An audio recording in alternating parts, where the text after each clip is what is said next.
Hello, ఏమి రే చిన్న Jacob Reddy, ఏం మందలా, ఏం విషయాలు? కాదురా, అన్నని ఏం చేద్దాం అనుకోండి, హెలికాప్టర్ నా విధంగా చేశారు మీరురా. ఇప్పుడు ఆ గన్నవరంలో గుడ్డగా పెట్టున్న హెలికాప్టర్ని ఆ రెంట్కు తీసుకున్నాడు. సరే, ఆ రెంట్ కన్నా మనోడు కట్టినాడంటే సరే, ఏదో పార్టీకి ఫండ్లు ఇచ్చారు కదా, ఓలా ఫండ్ ఈ ఫండ్ అని. ఆ ఫండ్ ఇచ్చిన లెక్కలో ఏదో 30 లక్షలు తక్కువ వస్తుంది, చీప్గా వస్తుంది అని చెప్పి దాన్ని రెంట్కి ఏదో మాట్లాడుకున్నాడయ్యా. సరే, పోయి అటు బెంగళూరుకు పోవాల్సింది, సరే ఇంకేడ అది ఒకటి లేచింది కదా, ఇంకా అటు దిగుదాము, దిగి మన పని అది కదా అని చెప్పి ఆడైతే దిగినాడు. కాదురా, దిగుతాడు మరి, అన్నీ బాగా ఉన్నాయి, మరి దిగేదాకా ఉండలేరా? మరి ఆ నుంచి లోపలికి వచ్చేదాకా తట్టుకోలేకపోయినారా? అంటే ప్రేమ లేకంటే దోమ, లేకంటే మీరు అన్ని ఏమి చేద్దామని మీరు ముందుగానే ఆయన భయస్థుడైపోయా, అందరికీ తెలిసిందే. ఇప్పుడు మన దగ్గర అన్న దగ్గర ఇన్కమింగ్ తప్ప అవుట్ గోయింగ్ ఉండదు. మనోడు ₹1 బయటికి తీయడు. ప్రకాశ్ రెడ్డి అని అనబోతే ఏదో సినిమా ప్రొడ్యూస్ చేస్తాడని చెప్పి ఆ కెమెరా స్టాండ్కి కూడా బాడుగు కట్టలేదని ఆయన బాధపడతాడు. ఇప్పుడు ఆ ముదుగు పోళ్ళు చూశారు, మరి పక్కన వాళ్ళు చూశారు, ఎవరు చూశారు, వచ్చి చేసే పని చేశారు. మరి ఎవడేం చేశాడు మనకేం తెలుసు, వాళ్ళు గంజాయి కొట్టినారు. మనం అందులోనూ ఏం చేసామాడా, వచ్చిన వాళ్ళకి ₹1000 లెక్క రెండు క్వార్టర్లు ఇచ్చితేమి, కారులో వచ్చి 6000 లెక్క అని చెప్తేమి, పబ్లిక్గానే 500 కాగితాలు తీసి పంచితేమి. ఇప్పుడు ఆ హెలికాప్టర్కు పైన ఉండే రెక్కలు కాదురా, పైన రెక్కలు ఎట్ట అంతాయిరా, నాకు అర్థం కాల. పై రెక్కలు ఏందో నోరు తెరుచుకున్నాయంటే, పై రెక్కలు ఒకటి ఏందో పక్కన ఉండే అది ఏంది, దాని డోర్లు ఏందో ఆ బీడింగ్ ఏందో ఊడిపోయిందంట, కొక్కీలు ఏందో ఒక కొక్కి కనపడలేదంట. ఏం చేద్దాం అనుకున్నారు మీరు మొత్తానికి అన్నను? కాదురా, ఇప్పుడు ఆ కొక్కీలకి లెక్క ఊడి కడతాడు, ఆ ఫ్యాన్లు అంతా ఊడిపోయినా ఏదో వంగింది దాన్ని ఊడి కడతాడు, ఆ బీడింగ్ పోయిందని కానీ దాన్ని ఊడి కడతాడు. ఇటు మన తోపు చుట్టేమో ఆ వచ్చిన వాళ్ళకి అందరికీ లెక్కీను ఆ మందు బాటలకని ఏందో అదని ఇది ఆ జెండాలకని చెప్పి జెండా కట్టి కొట్టినోడికి లెక్కలేదంట. ఇప్పుడు జెండాలకు కట్లు కొట్టాలి కదా పోయి, ఆ కట్లు కొట్టినోడికి లెక్కలేదంటారా స్వామి. ఆ కట్లు కొట్టినోడికి లెక్కలేదంటే ఇంక అర్థం చేసుకో, కట్లు కొట్టినోడికి లెక్కలు లేకుండా పోతాడు. మరి ఇంక హెలికాప్టర్కి లెక్కేయాలంటే ఏం సామాన్యమైన పనేరే. ముందుగానే మనకి హెలికాప్టర్ దోషం ఉండే, అదేం సామాన్య రావుకేతు పూజ చేసినా కూడా పోలా అది. ఎంత భయపడి ఉంటాడన్నా. మరి ఆడించి ఇంక దారి మొదలు ఆ సెక్యూరిటీ వాళ్ళు చూడు, ముందుగానే భయపడి అదేంది వాకీటాకులు ఉంటే దాంతో గుమ్ముతారు మనసల్లో, కొమ్మండి నన్ను కాపాడండి అని అరుచుంటాడు. మనిషి హీల్ చేసుకున్నా కూడా పైకి కనపడకపోయా, ఈ సెక్యూరిటీ వాళ్ళు ఏమో ఎత్తుండి పోతుడే, తోసుకుంటా కొట్టుకుంటా పోతుడే, అటు జరుగుతుంది. సరే, మీరు అన్నను మాత్రం మీరు ఆ విధంగా భయపడొద్దు. రాబోయే రోజుల్లో ఇంకా చాలా ప్రోగ్రాంలు ఉంటాయి, చాలా హెలికాప్టర్లు వచ్చాయి పోతాయి జరుగుతాయి. మీరు కన్నా మధ్య ఆ విధంగా కన్నా చేశారంటే మళ్ళీ జనాల దగ్గర రాడరు, మళ్ళీ మనం ఇబ్బంది పడాల్సి వస్తుందో. హెలికాప్టర్తో ఏం పనిరా మీకు? దగ్గర కూర్చున్నప్పుడు ఏదన్నా చూడాలి కానీ మనిషినేరా స్వామి నేను చెప్తాంది. దగ్గర కూర్చున్నప్పుడు చూడండి, హెలికాప్టర్ దగ్గరికి పోయి చూసేది మీరు. హెలికాప్టర్ దగ్గరికి పోయి ఏం చూడమని లేదులే. ట్విట్టర్లో పెట్టినాంలే కావాలని, మనమే పోస్టులు పెట్టినాం, గంటకు ఒక పెట్టినాం, మళ్ళీ అవలేక ఒకటి పెట్టినాం, పుష్పాలు అయినాం, ఆఖరికి అయిపోయిందిలే. మన బతుకంతా పుష్పాలు అయ్యేదే కదా. ఇంకొక మాట చెప్తా, ఈయన బాగా నీ మనసులో పెట్టుకో, ఎవరికి చెప్పొద్దు, మళ్ళీ ఎవరికైనా చెప్తే మళ్ళీ ఇబ్బంది పడతాము. ఈసారి తోపుతుర్తి ప్రకాశ్ రెడ్డికి టికెట్ ఇడంట.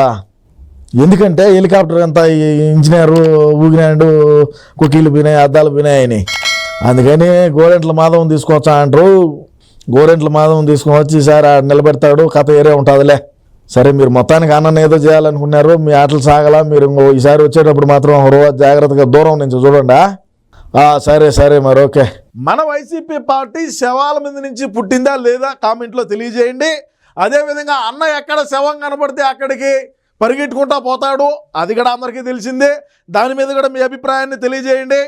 అందులో భాగంగా నేనేం చెప్తానంటే, ఉమ్మడి అనంతపూర్లో అది హత్య జరిగిందా, పొలాల మీద వాళ్ళ ఘర్షణ జరిగామన్నా వాళ్ళే హత్యలు చేసుకున్నారా అనేది పక్కన పెడితే, మన అన్న యలహంక ప్యాలెస్కు పోతా పోతూ పోతూ అదే మార్గంలోనే కదా అక్కడ దిగి మనం ఒక దీన్ని క్రియేట్ చేద్దాం అని చెప్పి మా నాన్న కూడా దిగటం అయితే జరిగింది. సరే అక్కడ దిగినాడు, అన్ని కథలు బాగా ఉన్నాయి, బ్రహ్మాండంగా జరుగుతూ ఉన్నది. సరే ఆడు ఏం జరిగింది అంత కథ పక్కన పెడితే అన్న మాట్లాడినటువంటి మాటలు ఏందో ఒకసారి విందాం. అన్న మాట్లాడిన మాటలేందో విని ఆ తర్వాత మనం కూడా ఒక చిన్న వీడియో అంటే వివరణ వేయాలి కదా, అది మంచా చెడా బఫూనా డెకాయిటా లంగానా అవులైనా ఏందనేది కూడా మనం రాష్ట్ర ప్రజానికానికి తెలియజేయాలి. ఎందుకంటే అన్న ముఖ్యమంత్రి కావాలా, ప్రధానమంత్రి కావాలా, ఆయన పేరు ఏం పేరురా, అమెరికా ఏం పేరు, ట్రంప్. అన్నను ట్రంప్ అంత టోని చేయాలనేటువంటి నేను లక్ష్యంగా ఉన్నా కాబట్టి ఖచ్చితంగా వివరణ చేద్దాం. చెప్పన్నాయ్.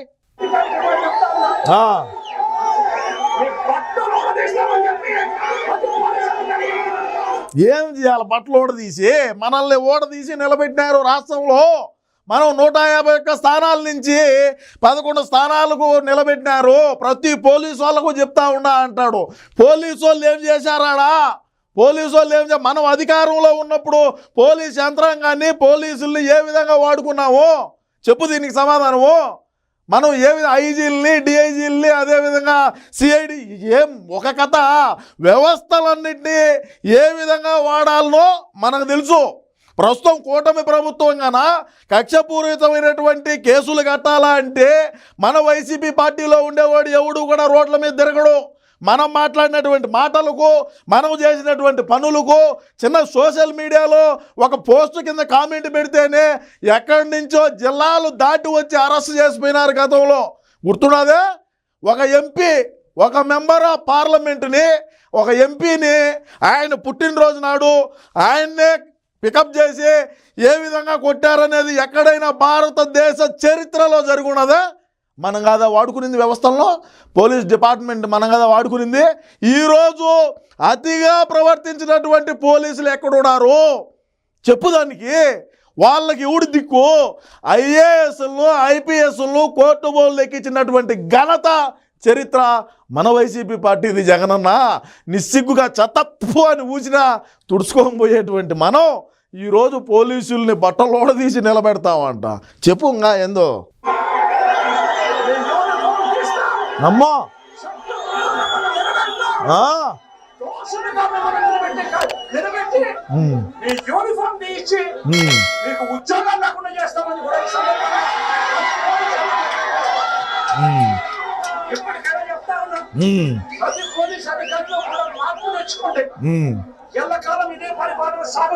ఇప్పుడు రాష్ట్ర ప్రజలారా నేను ఒకటి అడుగుతా, ఇప్పుడు దీనికి సమాధానం మీకు పక్కా తెలుసు చెప్పండి.